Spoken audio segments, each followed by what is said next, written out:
Good morning. This is Susie, and I'm here to share with you some tips and information that I've learned along the way as a foster parent on how to keep your home and your identity safe. Um, one of the ways one of the things that I would start off with is asking the social worker what the safety concerns are in working with the biological family of the child that you have in your home. And once she has identified what the risk level is, then I would sit and look at all the different avenues out there of how you can protect yourself better if need be. One of them is unfortunately within probably the biggest breach of information is surprisingly in the medical field for foster parents. When you're going and you're taking the child in for a doctor's appointment that all biological parents have the right to come to typically is when you're going and checking in. One is I'm calling and I'm making that appointment. And when I'm making that appointment, I'm talking to the doctor's office about how it is that they do. They protect my name and address and information, my phone number. And once I've established with them what their protection is I notify them that, hey, I'm coming in, I have an appointment on this day. I want to just make sure that you're not reading my address off, because that is probably the biggest thing that they do is, as I have a biological parent there that has walked in the door with me, and then they're going and saying, so you live at 112 West Chester and your phone number is at Stell this, right? And so they're reading it off, and that biological parent now has your information that they've just heard. And so I am finding out what the protection mode for if somebody else was to call in. Two is just letting them know that my expectation is that they wouldn't read my information, that they would at least hand me a sheet of paper with it on it, and I can circle yes, that information is still accurate and correct. The other aspect of it is a lot of those hospitals and medical providers, they have double screen, or they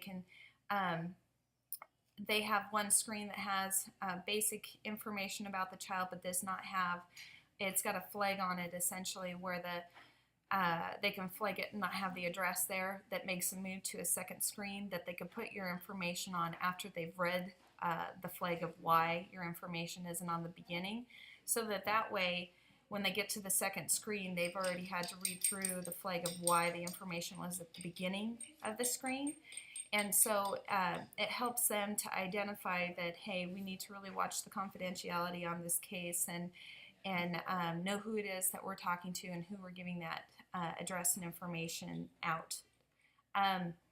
The other way besides medical appointments is you can protect yourself as well by having a P.O. box in place and writing down the P.O. box number as far as your address that you use. Also, if you're having a phone, and we went ahead and we have an unlisted phone number. We also put a caller ID block on our phone. So, because we had a situation with a child that was just 4 years old and went to a visit and came back and used our phone to, that a parent had used their time to help the child memorize the phone number so that way they can in turn call them from our home when they got back. And so what happened so now that parent has our home phone number.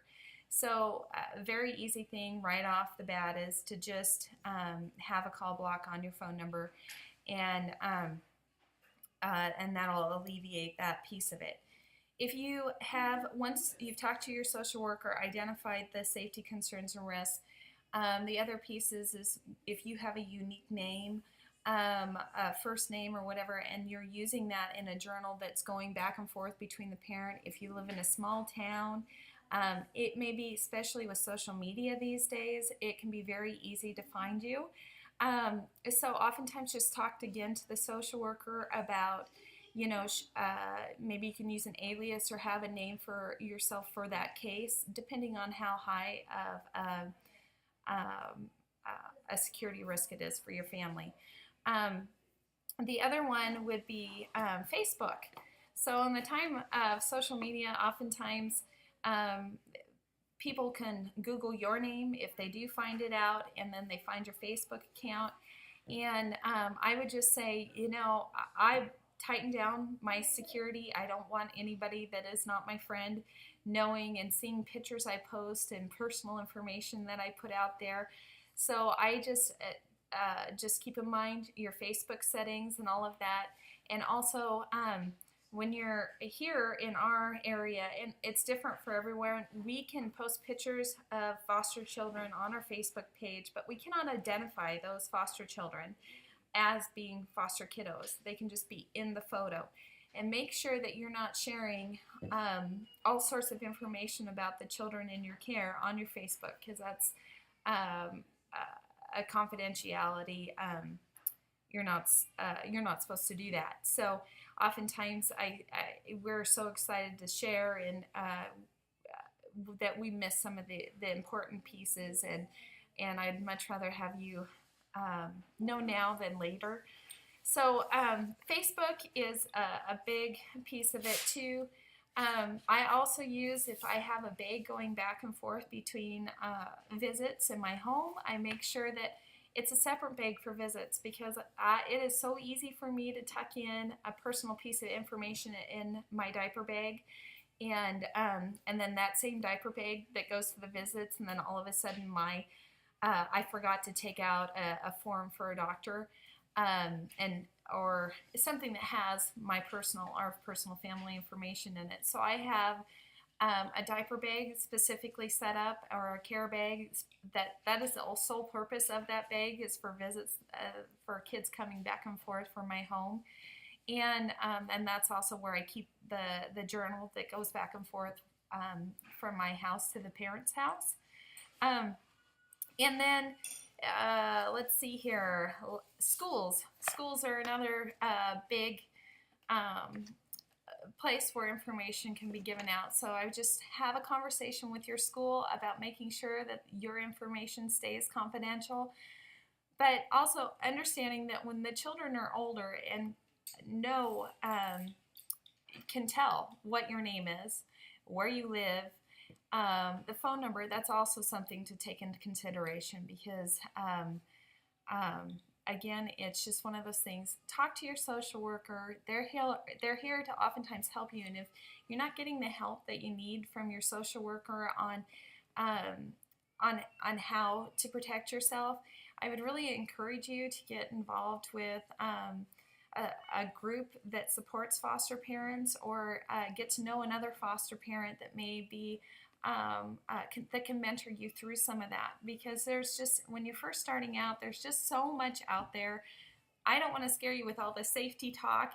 Really, we've only had one situation where it became a safety risk to our family, and in all the cases, and we've taken on quite a few. So don't let this scare you. It is a piece. I think you do need to keep it in mind. And also prescriptions. I forgot to tell you that one. When you get filling a prescription for these children, your address oftentimes pulls up on the label. So you just need to either ask the pharmacist if they would take that address off the label of the bottle. And oftentimes they will just void it, so there won't be anything. Or you can ask how your social worker wants it done. You can put the department's address on there as well, your state's address, who's actually responsible for the child, and their phone number in many cases. So it's just one of those things you can learn as you go, but just as you're moving forward with appointments and kids, just know that ask people how they've got it set up, and go from there. But I'll share a quick story as I'm saying goodbye to you. One day I heard my daughter and our foster child talking in the bedroom, and the foster child said to my daughter, she said, I'm afraid of monsters. And my daughter says to her, she goes, we don't have any monsters here.